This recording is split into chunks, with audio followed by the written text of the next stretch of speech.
Good morning, all. Today, I'm going to give you an update on a multi-state project which was funded by USD and NIFA, Specialty Crop Research Initiative in 2020. This project is on broccoli, specifically on broccoli, on mitigating. The title of the project is Control-Alt-Delete, Enhancing the Resiliency of Broccoli Production by Mitigating Alternaria, Leaf Blight, and Head Rot in the eastern United States. Why eastern United States? Since 2015, we had a consistent increase in the epidemic of this particular disease in the entire East Coast. So why broccoli? Broccoli is one of the important hated brassicas that's getting affected. Are there other brassicas that can get affected by this pathogen? Yes. All leafy greens, all brassica leafy greens, and all hated brassicas are susceptible to this particular pathogen. But we are focusing on broccoli, and whatever the outcome we get or generate from the broccoli can be extended to the other systems. So this project is actually partnered with different institutions. We have Virginia Tech, we have University of Connecticut, we have Cornell. So we have 4 states working on this project.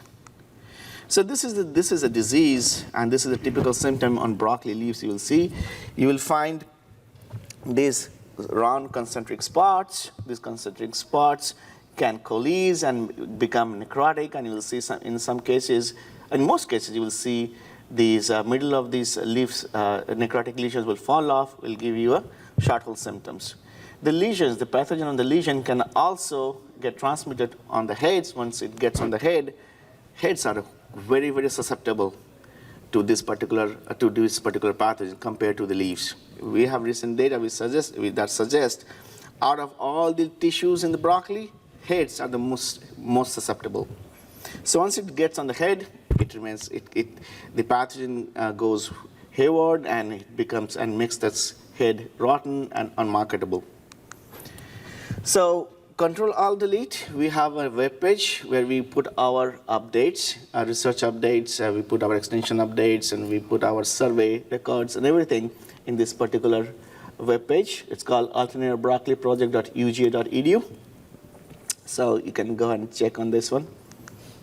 Now, this particular project has 2 broader objectives. The first objective is more basic, and second objective is connected with the first objective, where we, utilizing those outcomes from the first objective, we will design and we will evaluate some of the important cultural practices that can mitigate this particular disease. So in this particular objective, in those 2 objectives, we have basic scientists and extension specialists who are working together to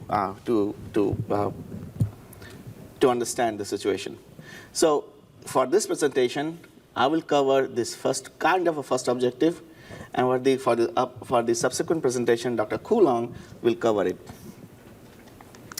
So when we had this outbreak, we didn't know what we were dealing with. We knew that these are Alternaria. Alternaria has always been an issue, but not a huge issue, because quadris, which is an important fungicide, was used to control this particular pathogen. But since 2015 and 2016, something happened that we are seeing increasing epidemic of this particular pathogen. So the first question we asked, what are we dealing with? What is the species we are dealing with? Are we dealing with the traditional Alternaria brassicicola or brassicae species, or are we dealing with a new introduced species which is more virulent, making this epidemic more consistent throughout the East Coast? So for that, we did a comprehensive survey in all states. So all 4 states were involved in the survey. But today I'm going to talk about only survey which we conducted in Georgia.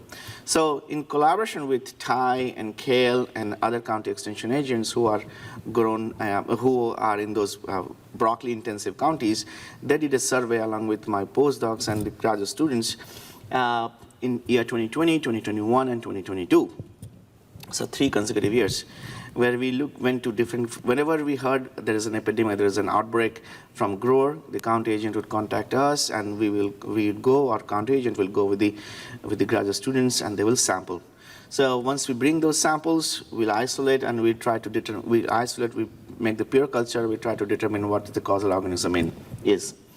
Altogether, we have 250 isolates from different outbreaks.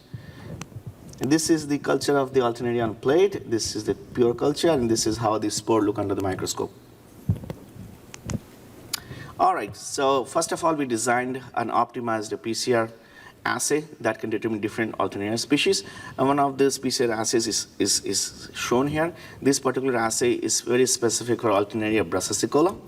So what we usually do when we get the samples, we test with all these primers. But we start with a very common primer, which is a very important species determination primer, which is this brassicicola primer.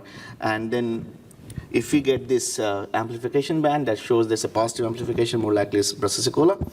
And we also double check with the same isolates with other primers just to make sure that this primer is not cross-reacting with other species.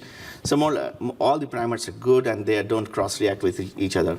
So I'm going to give you the gist. What did we find?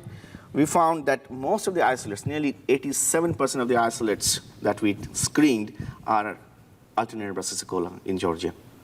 Across the years, across the fields, across counties, it's Alternaria brassicicola. It's a dominant species. In our survey, we have also included cabbage, kale, and others. So in those commodities also, we found brassicicola to be the dominant species. What else? We also found Alternaria japonica to be another species, which is not dominant, but this is the second species we found, which is around 15% of the total survey isolates. So we have two species. One is dominant, another is the second-tier species. But second thing we wanted to know, do these Alternaria from the survey isolates have potential to cause symptoms on different brassica crops? So for this, we designed an experiment, we designed an assay that we call a detached leaf assay. Now, what we do detached leaf assay, we can actually use the entire brassica plant, and we can spray the agar, and we can see the symptoms. But it's not so simple. Whenever we try doing it, and it's also in the literature, that the infection of Alternaria, artificial inoculation of Alternaria into broccoli or other crops, other brassica crops, is highly moisture dependent. If you tweak moisture here and there, you will not see any spots or infection. So it was highly variable. We were getting highly variable responses in our greenhouse experiments when we use the whole plant. So we designed an experiment and we thought, okay, can we use a detached leaf from a plant at a certain stage? We optimized the stage, and can we use that and look for the responses? Voila, we did. So what you are seeing here is a broccoli isolate, which is highly aggressive, Alternaria isolate, highly aggressive in broccoli. You can see these lesions, big lesions. What we used to do, we used to measure this lesion and found how much area this lesion, this Alternaria can cause, and that constituted the severity of this isolate. So we call this particular isolate highly severe, whereas these are highly aggressive, and this particular isolate is less aggressive. Look at the amount of lesion area it caused. So based on this particular detached leaf assay, we have phenotyped all our isolates on 4 different brassica crops. They are kale, collard, cabbage, and broccoli.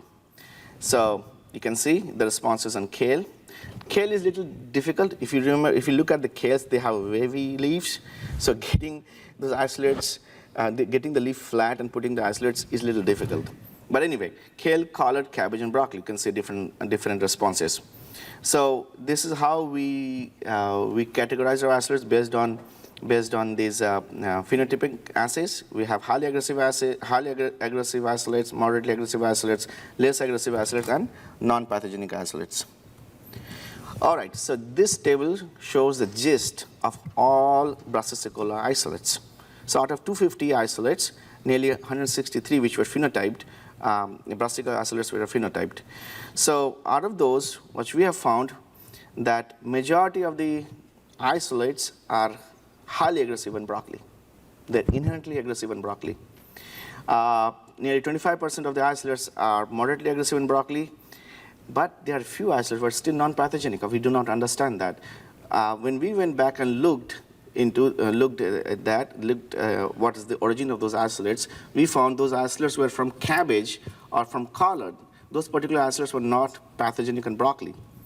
We still have to do some more assessment and have to prove that these isolates, this particular 8% of the isolates are not saprophytic Alternaria. But based on this, it seems like they are from different hosts, but they are not pathogenic on broccoli. All right, kale. The broccoli isolates, nearly 7.9% are only highly aggressive on kale, where majority of them are either moderately aggressive or less aggressive. On collard and cabbage, similar response.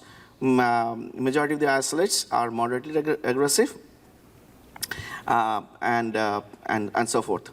So what we found that the isolates from broccoli are highly aggressive in broccoli. Isolates from other sources may or may not be highly aggressive in broccoli. And we saw a great variability in this aggressiveness. The next question is, how these isolates, are these isolates inherently resistant to commonly used fungicide, which is quadris, and the active ingredient of quadris is azoxystrobin. So we looked at the sensitivity of these isolates. We chose 102 isolates. We looked at their sensitivity to azoxystrobin at 100 ppm and 10 ppm. Of course, we have to use sham to block the alternative pathway. What we found that 75% of the isolates, 75% broccoli isolates or Alternaria brassicicola were sensitive. So majority of them are actually still sensitive to azoxystrobin. Only 25%, which is quarter, they are either moderately resistant or highly resistant at both concentrations. So this is a good news or a bad news? I think it's both. So what good news is that majority of the isolates are still sensitive to commonly used quadris, but there might be an increasing trend of the resistant development in quadris. So over the years, this thing may become a little worse. But this gave us an idea with using a comprehensive survey that quadris or quadris top may still work against Alternaria in the field. So we have the proof. We'll show the proof.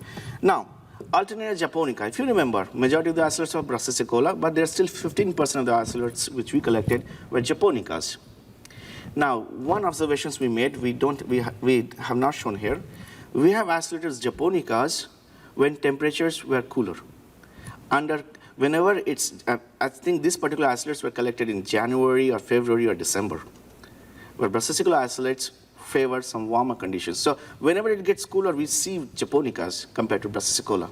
We do not understand, but we are trying to do some growth chamber studies with different temperatures and trying to see is there any preference of these two different Alternaria species with respect to cooler temperature. But anyway, now japonicas don't sporulate. And for azoxystrobin sensitivity assay, you have to test the spore germination assay. So how are you going to test a fungicide for a fungi that do not sporulate? So the alternative is you can do a hyphal growth assay. Well, that's still not a full proof, but that still doesn't give you entire picture that these are sensitive or resistant, but it will give you some idea. Well, based on that, what I'm talking about the hyphal growth assay, so this is a plate where we put, this is a plate which is amended with azoxystrobin, and there's Alternaria japonica hyphal plug you can put at the center, and after a certain incubation period, you will see if this hyphal growth will be bigger or smaller and so forth. So this particular plate is non-amended plate. We did not add any azoxystrobin, and you see a good growth, hyphal growth. But this is where we added 10 ppm of azoxystrobin. You can see. So we'll call this particular isolate as a sensitive isolate. But we also have some isolates that can grow in azoxystrobin amended medium. So that shows that there is a. But this is not, the hyphal growth is not as big as a non-amended medium. More likely, this is a moderately resistant isolate. So we're still trying to phenotype this. So based on that, we found that There are only few japonica isolates which are moderately resistant. Majority of the isolates are still sensitive to azoxystrobin. Now, moving towards fungicides. And you remember, majority of the brassicilla isolates are still sensitive. Okay, so we did a trial where we looked at the entire slew of fungicides, including Bravo, Switch, Endura, Fontellis, Quadris, Quadris Top, Inspire Super, Mirvis Prime, and so forth. The one thing you will see, Quadris and Quadris Top had significantly lower final disease severity on leaves as well as head rot compared to the non-treated check. So non-treated check was around 70%, whereas on leaves, whereas Quadris and Quadris Top was around 30%. In terms of head rot percentage, Quadris Top and Quadris had nearly around 6 to 7% of head rot, whereas 97 and 98% of the non-treated check had these head rots. Now, one thing I have not mentioned here, this particular trial was actually sprayed with a sensitive isolate of Alternaria, highly aggressive sensitive isolate of Alternaria brassicicola. The things may change if I inoculate with a highly aggressive resistant isolate of azoxystrobin in this particular trial. So this year we have plans to do these fungicide assays with different sensitivity to azoxystrobin. So anyway, to make a long story short, Quadris Top is working. Inspire Super, Mirvis Prime, Luna Sensation, Pre-Exor, and Top Guard. They all are working against Alternaria. Now, one concern is here. Endura and Fontellis, our growers have been using a lot, and it used to be a mainstay. It has been a mainstay after the observation that Quadris was not working. So people have started using it more. Now see what happened here. Endura had the same level of head rot compared as the non-treated check. That is concerning. This is the first time it happened. And also, even in the foliar leaf severity, it was not too great. Although numerically it was different than the non-treated check, but it was not significantly different. So we might be shifting towards getting a resistance against boscalid. All right, so this is what I'm talking about. So this is a non-treated check. You will see the head and see these big lesions. Some of the heads are like this. If you scrape those heads, you will find these necrotic lesions going down to the pedicel or the stalk of those florets. This is Quadris Top. Looks good. This is Luna Sensation, was great. This is a Fontellis. We had this head rots in Fontellis. I also get questions, what are the options for the organic growers or the software chemistries? So we looked at different software chemistries, including macrothiol sulfur. It's a labeled OMRI product. Bravo was our conventional check, followed by OSO, which is another biofungicide at 2 different rates, 13 ounce and 6.5 ounce. LifeGuard, Coside 3000O. I'm not talking about 3000. 3000O is OMRI labeled. And then Howler and Thea from AgBiome. So let's focus on the head rot percentages. So you can see neither LifeGuard, Coside, Howler, Thea, they did not work. They had their level of head rot was not significantly different from the non-treated check. Whereas Bravo, of course, it's a conventional check, it did great. But the software chemistry, among the software chemistries, macrothiol sulfur, it was a second year of consistent performance by macrothiol sulfur, followed by OSO at 2 different rates. So those software products, actually these 2 software products are giving a good response against Alternaria head rot.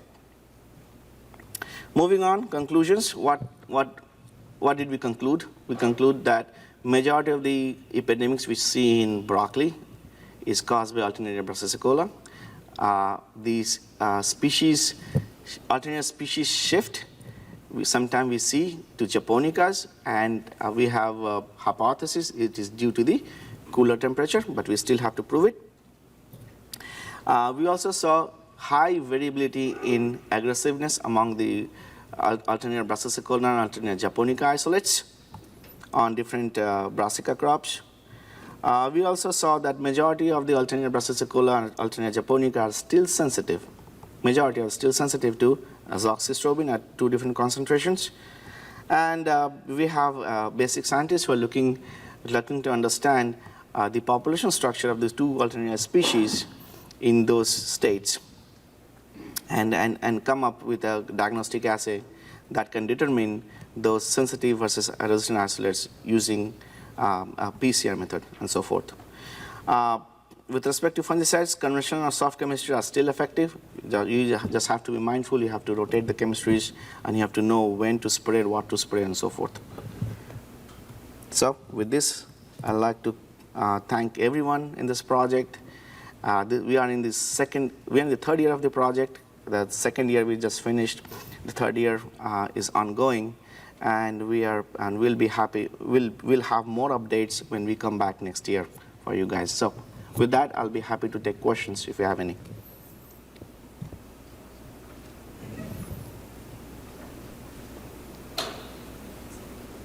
Questions? All right. Thank you all.